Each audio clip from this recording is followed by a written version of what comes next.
Mireille Rousseau, la question, le défi, je sais que vous êtes extrêmement préoccupée par ce que deviennent les vêtements que vous fabriquez et par le coût caché, effectivement, de ces vêtements, à la fois en ce qu'ils sont extrêmement énergivores, hein, mais aussi qu'après, ils sont détruits, jetés.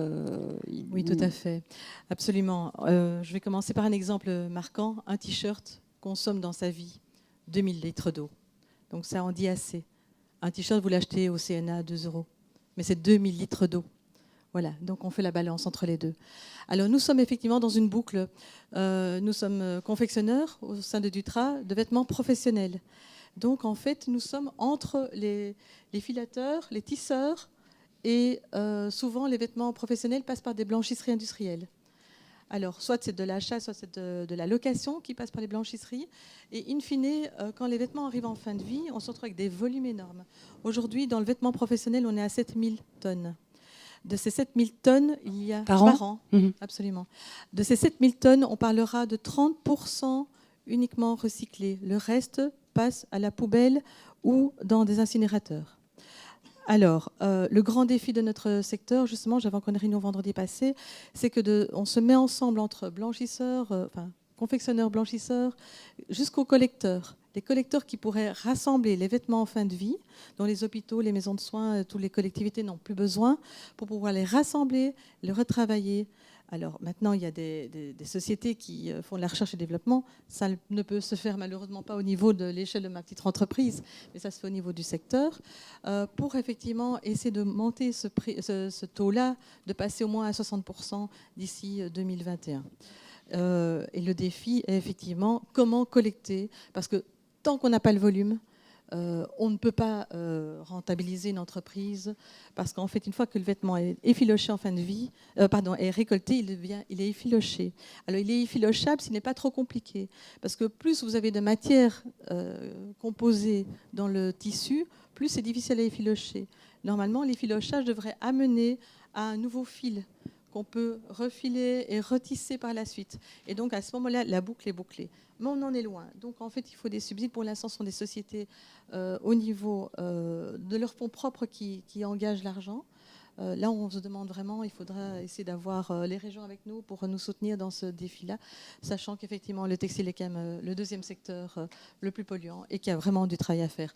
Au niveau de ma petite entreprise de 24 personnes, nous, par contre, nous essayons de parler à nos clients en leur disant, écoutez, si vous avez des vêtements qui sont abîmés, soit parce qu'ils sont un peu maltraités par le personnel ou pour d'autres raisons, et qui sont usés préalablement, ramenez-les nous.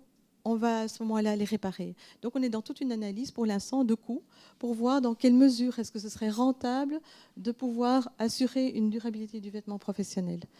Alors effectivement, là, on se casse les dents parce que le client se dit « Ah, mais c'est une bonne idée ». Mais en fait, non, on n'a pas envie de payer les frais de port pour vous les envoyer. Ça nous coûte trop cher, alors que, bon, avec Bipost, c'est 5 euros.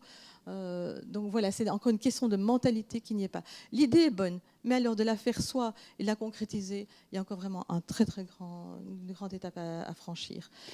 Et une deuxième chose aussi, j'entendais ce midi à la radio la problématique du tronc commun dans l'enseignement, et je me dis, mais nous, on sue vraiment à grosses gouttes pour former des gens dans notre entreprise. Bon, voilà, il ne faut pas faire des grandes études chez nous, mais ce sont des métiers qualifiés, ce sont des compétences, c'est la confection. J'ai assisté à des fermetures d'usines, d'écoles, où il n'y avait plus moyen d'avoir des formations dans ces modèles d'études-là. Voilà, il y a vraiment un désert. Et nous, les entrepreneurs, grâce au Forum quand même, on a un peu d'aide, mais on doit vraiment assumer cette formation, amener les jeunes encore à avoir le goût du travail en industrie.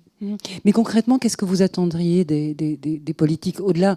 On a entendu il y a quelques instants, vous parliez de subsides qui pourraient permettre la création de sociétés qui auraient pour fonction de recycler et d'entrer plus dans l'économie circulaire. Mais concrètement, qu'est-ce que vous attendez? Comment pensez-vous que le politique pourrait intervenir? Est-ce que, je dis un exemple un peu sans doute bête, mais est-ce que une certaine forme de contrainte pour l'acheteur, par exemple, qui serait de le contraindre à effectivement ramener ses vêtements ou les remettre dans un circuit, pourrait être quelque chose pour vous de valable ou Mais on sait qu'en 2025, déjà, il y aura des étiquettes. Sur les étiquettes de composition de tissu des vêtements, il y aura une étiquette en disant c'est niveau A, B, C, D en termes écologiques. Donc on aura déjà une classification. Ce sera obligatoire en 2025. Donc c'est une bonne chose à savoir. Et ce sera normalement une application hors de nos frontières. Ça devrait être européen, logiquement. Donc ça, c'est une chose qui nous rassure. Deuxièmement, ce que nous, on attend effectivement des politiques, c'est vraiment un soutien local dans les écoles d'abord, de relancer des écoles professionnelles. C'est aussi toute une éducation et mentalité. Bon, voilà, l'argent étant toujours le nerf de la guerre, ben oui, on demande quand même d'être aidé dans la collecte des vêtements. Et bon, nous aussi, nous travaillons avec nos tisseurs en essayant d'avoir du tissu recyclé. Donc ce sont des collectes des PET, etc. Enfin bon, parce qu'on peut réfilocher. Nos élus bientôt pourront être à l'œuvre certainement dans cette aide sectorielle, je pense. Nous aider au niveau des secteurs à nous soutenir dans nos démarches, parce que là, il y a vraiment un travail de fond à faire.